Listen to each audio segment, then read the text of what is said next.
turbūt daugelis susidūrėt su nekompetentingais darbuotojais įvairiausių specialybių, pradedant nuo pardavėjo, baigiant pačių prezidentų mūsų. Pažiūrėkit, kas Seime darėsi, kokie kompetentingi išsimokslinę idiotai sėdi. Tai, manyčiau, yra visa problema mūsų švietimo sistemoje, niekur kitur. Ir kai durnius galvoja, kaip apšviesti kitus durnius ir padaryti juos durniais, tai taip ir gaunasi. Nes viskas prasideda nuo mokyklos, viskas prasideda nuo darželio. Darželėje ką? Darželėje žaismingai, viskas gerai, vaikystė, bet turi vaiką, jau kadangi vaikas formuojasi nuo to darželio ir kas dabar vyksta, tai grįžta, dažniausiai reikia mokinti kalbos, kad nesikeiktų ar nevartotų kažkokių negražių žodžių, kuriuos išmoko darželėje, kad nekalbėtų nesąmonių kokių, kur išmoko darželėje, nes ne taip užsiema, kaip turėtų užsiimti. Manau, kas dabar vyksta dabartinėse tiek mokyklose, tiek darželiuose, tai labai riboja vaikus, labai uždaro juos į didelius rėmus, nemokina to, ko reikia, įvaro jom daug streso, duodami tą, ko jie nemėgsta mokintis, liepdami. Ir vaikai tikrai pikti pasidaro, nes jie krenta į tą depresiją ir kaip auga, jie tada galiu pasakyti pilnai iš savo jaunystės, kad linkę eiti daryti nusikaltimus. Ta parodo ir mūsų žinių programos atskira kriminalų skiltis. Tai va, tas vertimas mokintis tai yra grinai noras pakenkti kitam. Nenoras, kad žmogus augtų. Noras palikti mažu. Vaikas yra gabus kažkokiam dalykam, kiekvienas. Ir tas turi būti būtinai surasta mokykloje, kiekvienam individualiai. Kai dabar mokytojai sako tiek darželiuose, tiek mokyklose, tai ką aš čia tiek vaikų, tai ką aš čia kiekvieną dabar atskirai kamantinėsiu. Čia kiek daug darbo, nesąmonė. Va, jau jisai yra išmokintas save taipogi riboti ir taipogi ribodamas kitą, dar tą mažiuką, kuris formuojasi tik tai. Iš karto parodo savo kažkokį tingėjimą. Čia va ta nekompetencija ir atsiveria, manau. Taipogi yra darželių kitų, mes taipogi buvom Montessori darželį. Pati sistema Montessori tikrai yra labai gera ir tvarkingai išvystyta, jinai nėra kažkokia labai sudėtinga, jinai iš tikrųjų labai paprasta yra ir ten būti specialistų gali kiekvienas, tik tai kalbama, kad čia turi būti kažkokių super specialistų. Ne, čia galiu pasiskaityti labai trumpai visą tą programą, pagal kokią dirba. Tik tai, kad nedirba. Dabartinėse darželiuose aš pats buvau, žinau ir pažįstu tos žmonės, kurie ten dirba, ne specialistai. Jie tik dėl akių viską. Nedaro to, ką turėtų daryti pagal sistemą. Kadangi tenais pati Montessori sistema yra ta, kad tu duodi vaikui daryti viską pačiam. Nepadedi iki tol, kol jisai to nepaprašo. Viskas. Tavo užduotis yra darželį nevaikščioti, nešokinėti aplink tą vaiką, nelandžioti prie jo, neklausinėti nesąmonių, ar tau viskas gerai. Palikti jį ramybei ir duoti vaikui viską darytis pačiam. Sugalvoti tik tai užduotis. Vienintelis dalykas - sugalvoti užduotis. Jeigu vaikui reikia pagalbos, turi gražiai psichologiškai mokinti. Taip, ne tai, kad tu šį padaryti, bet mokinti jam įdiegti tą, kaip tai reikia atlikti. Čia mokslo didelio nereikia, čia per pusdienį gali kiekvienam žmogui išaiškinti, suaugusiam.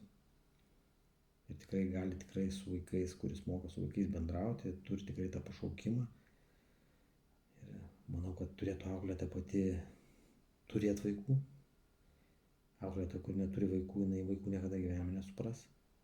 Tik tai apsimest gali, kad supranta, bet turi praeiti tą vaikų auklėjimą prieš tai. Taipogi blogai paruošti mokiniai paskiau tampa mokytojais, atsiminkite. Ir tai atveda į tą užburtą ratą, kad sukasi ir tas piktas mokytojas patampa tas piktų mokytojų, kuris nenori tu jo būti, bet reikia eiti, nes ten galiu įstoti, ten negaliu įstoti, ir tas toks šakrūva gaunasi pačiam tam mokymasi. Ir tokie ateina mokinti vaikų, ir ateina auklėti vaikų, ir po to būna patys pikti, nepatinka kažkas, tai ne pagal pašaukimą žmogus dirba, ne pagal tą, kas jam patinka. Nesakau, kad visi, bet tikrai, manau, 90% žmonių dirba bele, kad dirbtų, kad tik užsidirbtų pinigų. Kaip, manau, turėtų būti pakeista šita švietimo sistema ir šitas visas mokymas? Čia mano tokia nuomonė. Turėtų visus mokinti vaikus pažinti save, išmokinti save mylėti, išmokinti nebijoti ir kontroliuoti tą baimę, paaiškinti, kas yra baimė, kaip su ja reikia elgtis, kad ją reikia naudoti kaip įrankį. Tas visas savo emocijas kontroliuoti, kad nebūtų tarp vaikų pykčių, o jie išmoktų tą problemą įspręsti kitokiu būdu. Tai viskas priklauso nuo auklėtojos ir taipogi nuo direktorių. Kaip įdiegs. Už tai turėtų būti biški griežtesnis. Čia aišku sunku iš karto taip viską pakeisti, nes pedagogų nepakeisi visų per vieną dieną. Čia pačius pedagogus reikėtų mokinti ir pačius juos atrinkti dar. Nes manau, kai kuriems pedagogams geriau eiti į Maksimą būtų dirbti, kurie tikrai neturi to pašaukimo ir vaikus stresuoja, pyksta ant jų, rodo kažkokią pagiežą. O tai daug, tai matosi labai daug ir tiek darželiuose, tiek mokyklose, tai iš viso. Darželiuose dar ne tiek, bet mokyklose tai baisu, ką mokytojai išdarinėja. Aš pats savo kailiu patyręs, pats buvau tas mokinys irgi prieš daugiau nei 20 metų. Pakeičiau 6 mokyklas, ne dėl to, kad blogai mokinausi tikrai visą laiką normaliai, bet turėjau savo nuomonę. O šitai švietimo sistemai nebereikia tų, kurie turi savo nuomonės. Ir tekdavo man arba pačiam išeiti, arba paprašydavo, kad aš išeičiau iš tų mokyklų, ir tai tikrai griauna daugelio žmonių gyvenimą, kurie galėtų eiti tiesiu keliu, padaro jį vingiuotą, ir po to tie vingiai irgi, aišku, tai kiekvieno patirtis, bet manau, daugelis tos patirties neigiamos galėtų išvengti. Ir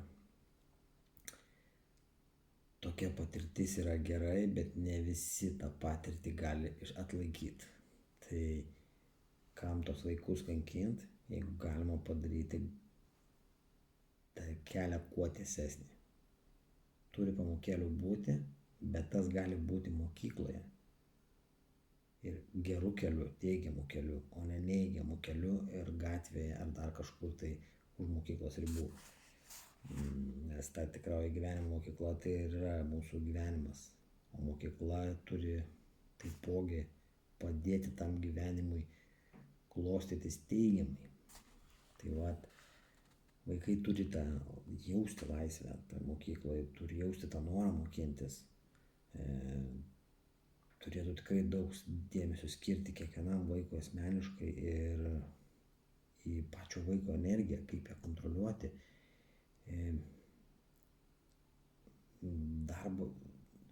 kokį darbą vaikas nori dirbti, kokį mokslą nori mokintis, kas jį domina, kas jam patinka. Dabar į šitą susikoncentruoja, galiu pasakyti, tik tai su autistais. Nieko neturiu prieš autizmą. Autizmas irgi yra speciali šaka. Tai yra specialūs vaikai, kurie nėra kažkokie invalidai, iš tikrųjų jie yra kito dažnio žmonės. Pas juos yra kitas pasaulis, kita dimensija, galim tai pavadinti. Jiems todėl sunkiau yra šitoj žemų vibracijų šitam gyvenime išbūti. Todėl jie yra ir pikti, susikaustę ir užsidarę savo pasaulyje. Tai taipogi turėtų jie padėti galėtų tiem vaikam, jeigu teisingai nukreiptų kiekvienas specialistas tą autistą. Tai padėtų mūsų vaikams, kurie neturi autizmo, eiti to teisingų keliu. Čia iš kurios pusės pasižiūrėsi. Bendravęs tikrai ir su tais autistukais vaikais ir jie visai kitaip viską mato, bet jie mato teisingai. Jie nemato neteisingai. Neteisingai mes juos, negaliu sakyti mes, kai kurie juos neteisingai nukreipia. Tai va, kas taip mano, kas neturi vaikų, nesvarbu. Manau, čia gali ir močiutės ir dedukai, kurie mano, kad turi švietimo sistema keistis kardinaliai, ne truputėlį, o kardinaliai. Ir turi mokinti ne tų mokslų, kuriuos mokina pirmoji eilėje, o skirti dėmesį į žmogaus formavimąsi, kad suformuoti kiekvieną specialistą tą, kuris norės padėti kitam, o ne atvažiuoja, laukia, o jisai kavą geria, tarkim ligoniniai, ir ten miršta visi klientai, o jie žiūri, kad meta pamarskomu, kas cukraus bėgs pirkti, nes baigėsi. Tai nemanau, kad tokių mums reikėtų. Ar ten vaikų teisės specialistai taipogi žiūri, kaip tą vaiką paimti ir atiduoti kažkokiem pederastam, kur geriau žiūrėtų, kaip tai šeimai padėti ir išspręsti problemą ir matyti tą problemą teisingą linkme. Tai va, kas turit panašią nuomonę, pakomentuokit arba palaikinkit. Tikrai įdomu pasižiūrėti, ar yra dar sąmoningai mąstančių žmonių. Žinau, kad yra, bet įdomu kiek. Tai va, gražaus visiems vakaro, dienos, ryto, kada bežiūrėsit tą video ir iki kito video.